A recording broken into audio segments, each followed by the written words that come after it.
Hello, you guys, and thank you so much for tuning into my channel. My name is Christabel, the original Power Ranger princess, but on this video, I'm Princess Power Ranger, and I'm full on missing a nail. But we're gonna go with it. I hope you guys are having an awesome day. So today, we actually had a nationwide shutdown, a protest against gender violence, and I went today. It was at 12 o'clock. We had a 15-minute lie down. Now I just want to show you guys what I had on, because I was worried about what to wear, but I'm glad I chose this outfit. So the idea was to wear something black in mourning for every woman that loses her life in South Africa every 15 minutes. So I have to say, like, with the whole protest and thing,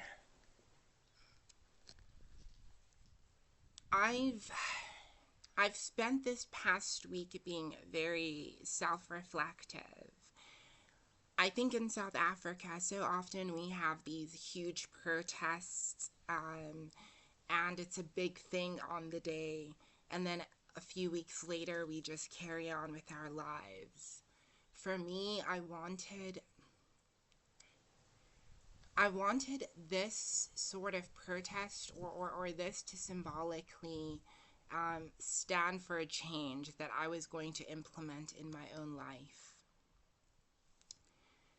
Look, I've talked about all of the times where I've been assaulted and attacked at length in this video, in this channel, not in this video. And for me, like, I know how easy it would have been. I know how easy it would have been for me to be like so many other South African women that are no longer with us. So I think the one thing that I really want to do is proactively be an active member or participant of change within my country. So I've decided I'm gonna try and start volunteering, hopefully next week, and just give more than just my thoughts, give more than just, prayers and all of that. Give more than just changing my profile picture. I've also decided no longer will I be silent or quiet when I see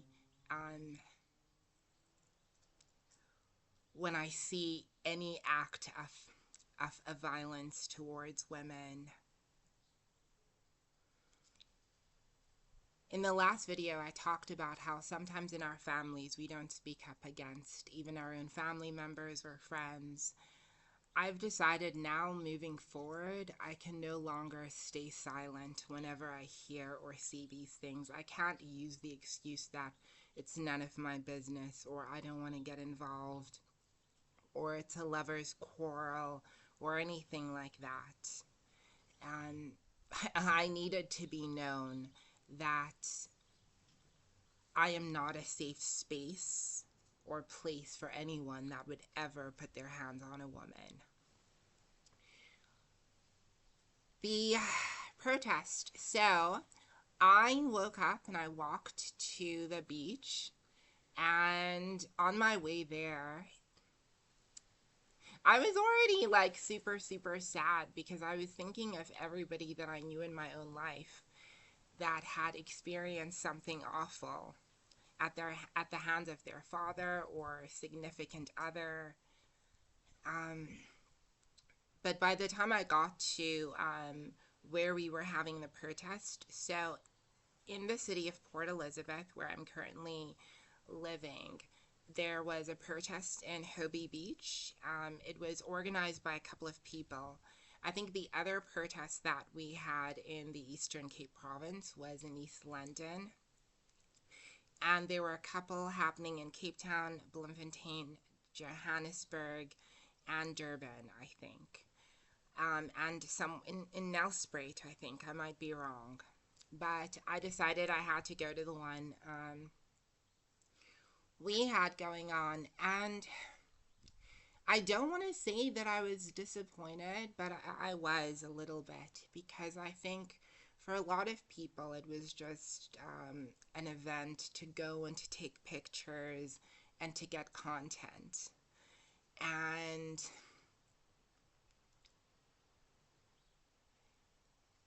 I don't know, like, of course, I'm grateful for every woman that went there and showed up, but it was so sad because I think half of the crowd you could definitely see and feel just the raw emotion in them, and the other half, it was sort of this spectator sport kind of thing.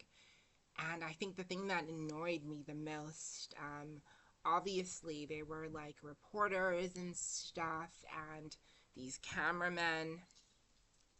There was this woman, and I'm not sure which production company she was with, if it was with Bay TV or SABC, but she was in black, and thank God for that. The cameramen that were with her were in anything but black. One of the men actually had like a checkered green shirt on. And I just thought of all of the colors that he could have worn at this protest. A green one probably would not have been my go-to. And the reason I say that is when everyone in South Africa started changing their profile pictures and making them purple, and we started talking about the purple profile movement, there were a lot of men who saw this as their opportunity to start a green movement for men's mental health. And it was frustrating because often the men who would have these green profile pictures, you would find them in comment sections saying horrible things about women, justifying gender-based violence. So it was kind of like, I don't know, kind of like a scene from the Powerpuff Girls, where we're out here trying to save society from an evil ill, and here comes the gangrene gang.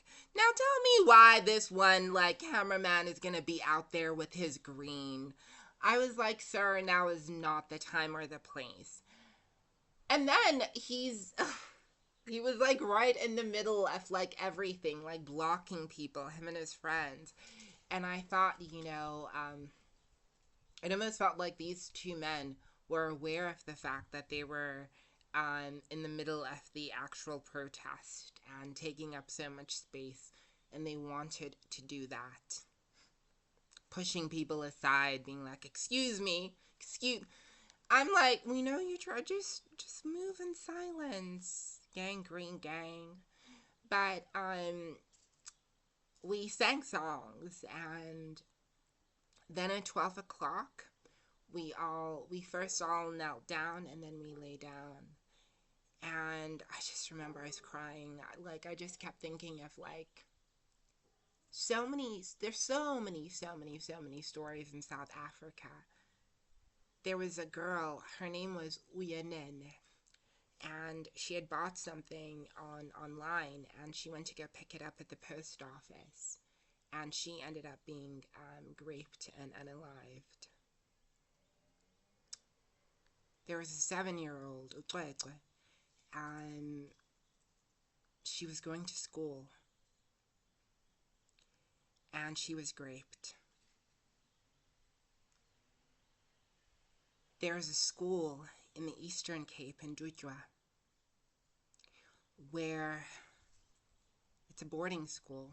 Girls are forced to have, allegedly, are forced to have relationships with their male teachers. Girls are raped, essayed. Girls are forced to have terminations. There have been a number of girls who've unalived themselves at this school. The school's being investigated, thank God. So when I was lying down, all of these things, you think about all of these things, you think about all of these stories, and then you remember the people you know in your own life. Our grandmothers, all of our grandmothers, our cousins, our sisters, our mothers, ourselves, our daughters, all of us.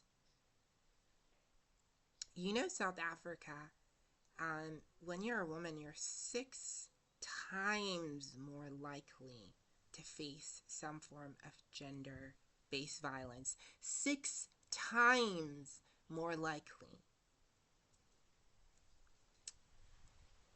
And a lot of people, I've had people ask me, what do you mean a woman is unalived every 15 minutes or hurt every 15 minutes or attacked every 15 minutes in your country? The numbers, the math isn't mathing.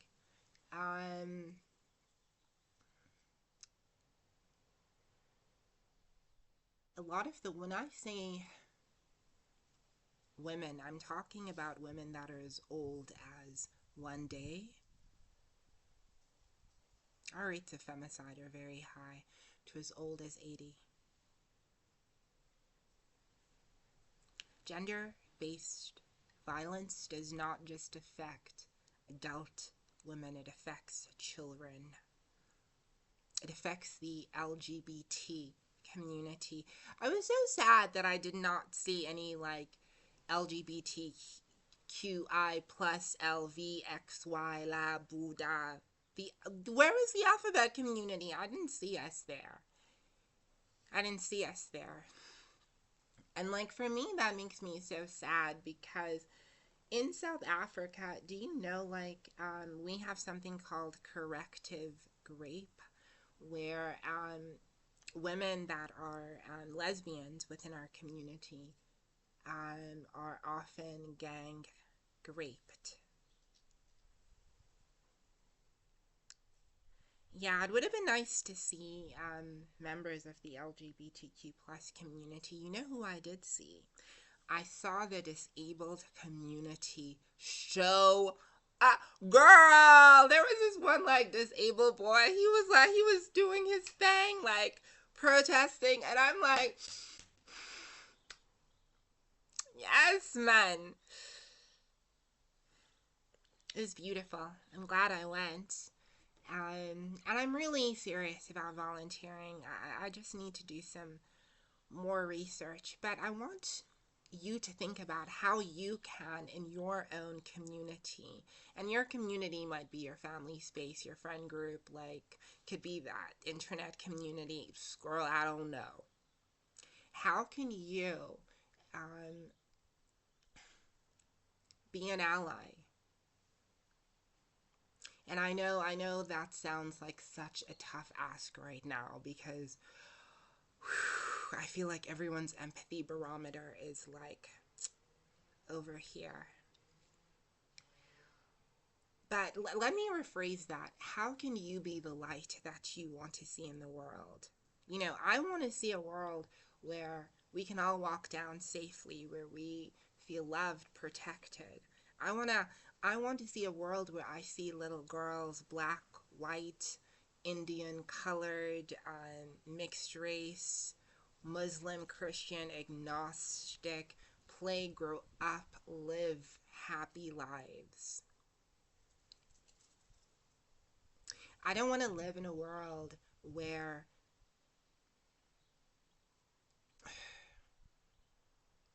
so many of us are traumatized continually. I don't want to live in that world. So I'm going to try and volunteer. I'm going to always try and speak light in whatever platform that I have. And I know that we're going to be okay.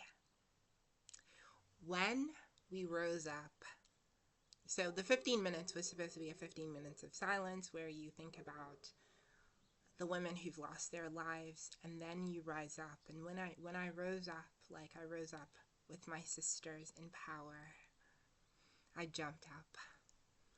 So I want you to continue to live. I want you to live not only for yourself, but live for your sisters as well. Your trans sisters, your biological, all women. You're still here. You still have breath in you. You still have life in you. Carry on, live that life, and let that light shine. Anyways, this bee looks like it wants to do things to me. I'm not about that life. Anyways, I love you guys. I hope you have a wonderful day. I'm gonna like have another drink, and then I'm gonna make another video. Chat to you later.